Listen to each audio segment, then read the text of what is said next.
guuradii labaatanaad ee kasoo wareegatay gooni isku taagga Jamhuuriyadda Somaliland ayaa xalay ka dhacday magaalo xeebeedka Cape Town ee dalka Koonfur Afrika.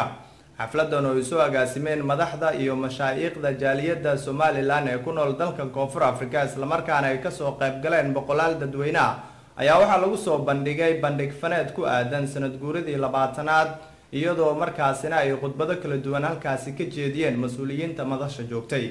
Sheekh Ismaaciil Dabaare oo kamid ah mashaayikhda jaaliyadda Somaliland ee Cape Town oo hadal ka jeediyay xafladda ayaa taariikh dheer ka soo qaatay gooni isku taaggii Somaliland ay sanadkii 1991 kaga gooday Soomaaliya inteeda kale waxaana taasi ugu wacneyd buu yiri markii ay fowdada iyo burburka ka dhamaan waayeen Soomaalida kale oo iyaguna ay go'aansadeen inay ka madax banaanaadaan oo ay noqdaan jamhuuriyad nabdoon. Sheekh Dabaare ayaa sheegay in Somaliland aysan marnaba ka maarmin Soomaaliya inteeda kale isla markaana madaxda Somaliland laga doonayo inay la tashadaan oo ay ka qayb qaataan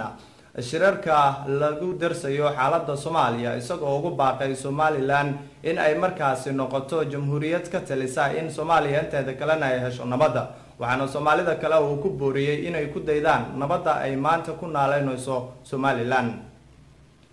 gudoomiyaha jaaliyadda Somaliland ee Cape Town Cabdifataax Maxamed Axmed oo ka hadlay gabagabadii munaasabadda ayaa ammaan iyo bogaadin ballaaran waxa uu soo jeediyay madaxda iyo shacabka Somaliland gaar ahaan madaxweyne Siilaanyo oo uu ku amaanay in uu dhabar adeegay adkeynta ammaanka iyo horumarinta dalka isagoona salaan diiran TV-ga Home Cable u mariyay dhammaan ummadda reer Somaliland.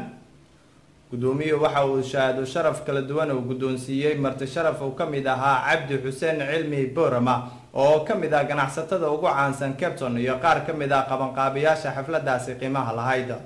Home Cable TV oo mikrofoonka la dhax qaaday dadweynihii u dabaaldegayay Somaliland. waxaan dareemayaa alxamdulillah 20 sano nabad galiyo iyo waxaan ku xasilooni lagu jiray alxamdulillah maanta inaan u dabaaldega dareen. Cabdirasaaq Abdul Camar Cabdirasaaq waxaad inooga warantaa farxadaada iyo waxa ay maanta qiiradaada ku baagantaa. dhabaantii aad iyo aad ayaan ugu faraxsanahay ka soo qaybgalka xafladatan oo lagu dabaaldegayo sanad guuradii ka soo wareegtay sanad guuradii labaatanaad ee ka soo wareegtay dawladda Somaliland marka runtii aad iyo aad baan taqaanaa ugu faraxsanahay inaan ka soo qaybgalo xafladan aniga oo ay si gooniya ii saameynayso maadaama aniga aan ku dhashay gobolada waqooyi markii ugu horeysay aad ka soo qayb gashay xaflada caankan oo kala lagu maamuusayo Somaliland oo ugu horeen waxaad inooga warantaa bal qiiradaada caawa iyo qabanqaabada xafladda tani qiimaha badan. wallahi lama soo koobi karo caawa runtii xafladan qiimaha iyo qaayaha leh sida fiican loo soo agaasimay lagu dabaaldegayo 18 May sanad guuradii labaatanaad ee ka soo wareegtay maalintii lagu dhawaaqay gooni isku taagga Somaliland Jamhuuriyadda Somaliland oo laga dhawaaqay magaalada Burco ee gobolka Togdheer magaalada madaxda gobolka Togdheer shucuurteeda lama soo koobi karo wallahi runtii waxaad ka garan kartaa sida dadku uga soo qayb galeen Somaliland oo dhameystirantay meel kasta joogtaba laga xusayo adduunyada dacaladeeda waana ma habeen qiimaha qaaya ugu fulan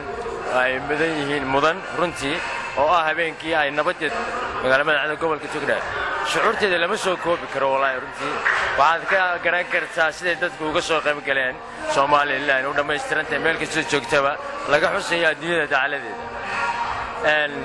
waana ma habeen qiimaha qaaya ugu fulan ay mudan yihiin mudan runtii oo ah habeenkii ay nabadeed gabagabadii munaasabadan lagu maamuusay sanad guuradii labaatanaad ee ka soo wareegatay gooni isku taagga Somaliland ee ka dhacday Cape Town ayaa ku soo gabagabowday jawi aad u heer sareeya. Cabdirasaaq Cabdullaahi, Home Cable TV, Cape Town, Koonfur Afrika.